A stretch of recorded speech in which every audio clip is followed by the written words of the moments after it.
दोस्तों, इस दुनिया में इलेक्ट्रिसिटी यानी बिजली एक ऐसी चीज है जिस पर मानव सभ्यता पूरी तरह से निर्भर है। लेकिन क्या आप जानते हैं कि घर में एक स्विच ऑन करके लाइट, पंखे, एसी और फ्रिज जैसी इलेक्ट्रिक उपकरण चालू करना जितना आसान है, इस बिजली को बनाना उतना ही ज्यादा मुश्किल। अब वैसे तो बिजली बनाने के लिए दुनिया भर में thermal, nuclear, hydro, wind, solar और बायोमास जैसे कई तरह के पावर प्लांट मौजूद हैं। मगर आज भी पूरे भारत की 75% बिजली सिर्फ कोयले से चलने वाले थर्मल पावर प्लांट में ही बनती है। और आज की इस खास पेशकश में हम जानेंगे कि आखिर कोयले से बिजली कैसे बनती है और फिर उसे बड़ी बड़ी तारों के जरिए हमारे घर तक कैसे पहुंचाया जाता है। लेकिन उसके पहले नए दर्शक जल्दी से चैनल को सब्सक्राइब करके पास वाली घंटी जरूर बजा दीजिए। दोस्तों, बिजली बनाने के लिए जिस चीज का सबसे ज्यादा इस्तेमाल किया जाता है वो है कोयला।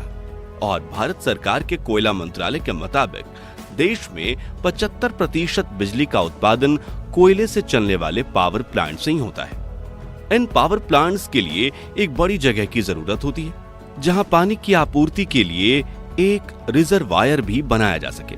इसलिए भारत में ज्यादातर पावर प्लांट्स नदी के किनारे ही बने हुए हैं। ये प्लांट्स आमतौर पर 2 से 3 किलोमीटर के एरिया में फैले रहते हैं, जिनका आधे से ज्यादा हिस्सा कोयले ही घेर लेते हैं। लेकिन इस कोयले को इतना ज्यादा अहमियत क्यों दी जाती है, आइए विस्तार से समझते हैं। दोस्तों, 1000 मेगावाट का कोल प्लांट एक दिन में 9000 टन से भी ज्यादा कोयले का इस्तेमाल करता है।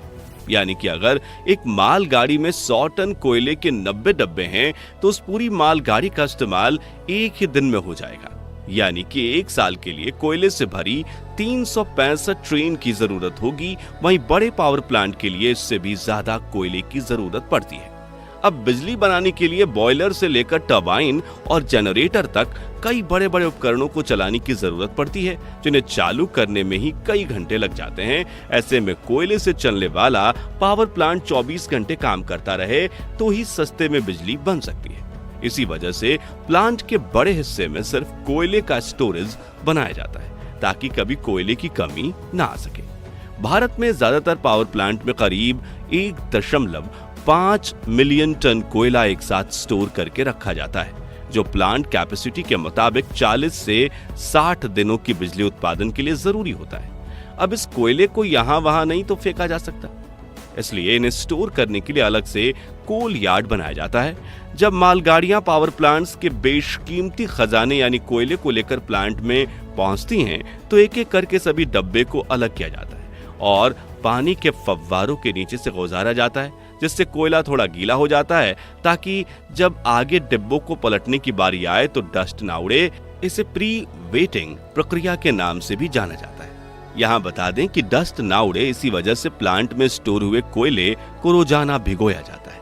खैर, अब गीले कोयले वाले उन सभी डिब्बों को बारी बारी से एक निर्धारित जगह पर लाया जाता है, जहाँ एक मशीन उन्हें उठाकर पूरा ही पलट देती है, जिससे उन डब्बों का सारा कोयला कोल यार्ड में नीचे लगातार घूम रहे कन्वेयर बेल्ट पर गिरता रहता है, जो इन्हें आगे ले जाकर स्टोरेज में पटक देते हैं। रेलगाड़ियों के डब्बों को खाली करने वाली इस मशीन को वैगन टिपलर के नाम से जाना जाता है।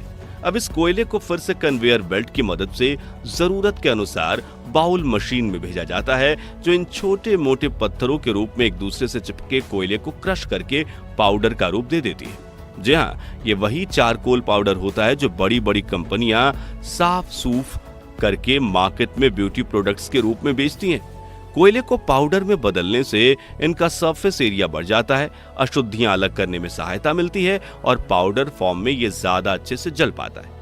इसके बाद इस ब्लैक पाउडर को कन्वेयर बेल्ट के जरिए ही विशालकाय बॉयलर में भेजा जाता है, जहां ये कोयला तुरंत आग पकड़ लेता है। अब पूरी तरह से जलने के बाद कोयले की जो भारी राख होती है वो नीचे गिर जाती है, जिसे बॉटम ऐश के नाम से जाना जाता है, जिसे कन्वेयर बेल्ट की मदद से ट्रांसपोर्ट करके किसी खाली जगह पर रखा जाता है ताकि बाद में इत्मीनान से इसका निकाल कर यूज किया जा सके।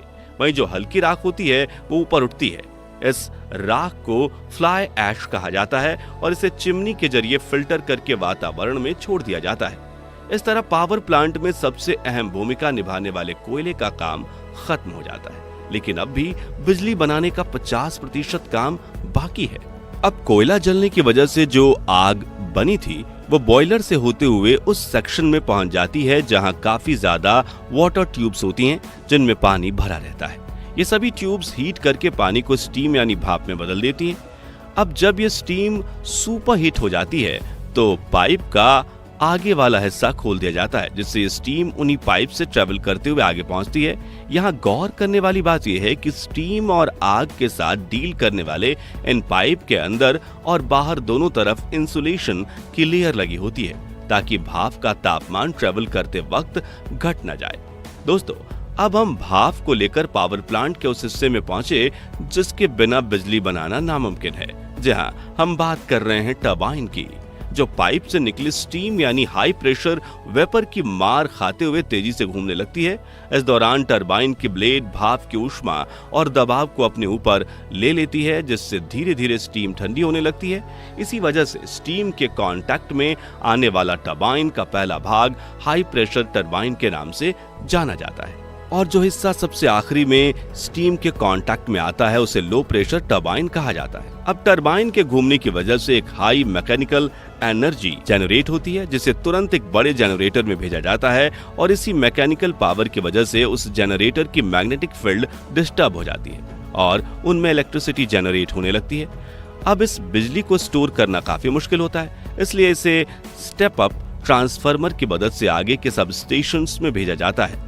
अब यहाँ साधारण ट्रांसफार्मर की जगह स्टेप अप ट्रांसफार्मर का इस्तेमाल इसलिए किया जाता है क्योंकि ये बिजली का वोल्टेज बढ़ा देता है ताकि ट्रेवल करने के दौरान ज्यादा पावर लॉस ना हो। ये ट्रांसफार्मर बिजली की जरूरत के हिसाब से 7200 से लेकर 3,45,000 वोल्ट की एक्स्ट्रा हाई वोल्टेज के साथ सप्लाई कर सकते हैं। अब ये बिजली कुछ 100 से 1000 किलोमीटर लंबी तारों से होते हुए आपके इलाके में पहुंचती है, जहां स्टेप डाउन ट्रांसफार्मर इनकी वोल्टेज कम करके आपके घर 220 या 240 वोल्ट की बिजली भेजते हैं, और स्विच ऑन करते ही ये बिजली आपके लाइट पंखों तक पहुंचती है, जिसकी मदद से वह आपके घर को चमकदार और हवादार बना देती है। अब आपके घर में तो बत्तियां जल गईं, लेकिन हमें एक बार फिर से पावर प्लांट में चलना होगा क्योंकि वहां एक और इम्पोर्टेंट प्रोसेस बाकी है, और ये प्रोसेस है स्टीम को ठंडा करके फिर से पानी में बदलना ताकि उसका फिर से इस्तेमाल किया जा सके।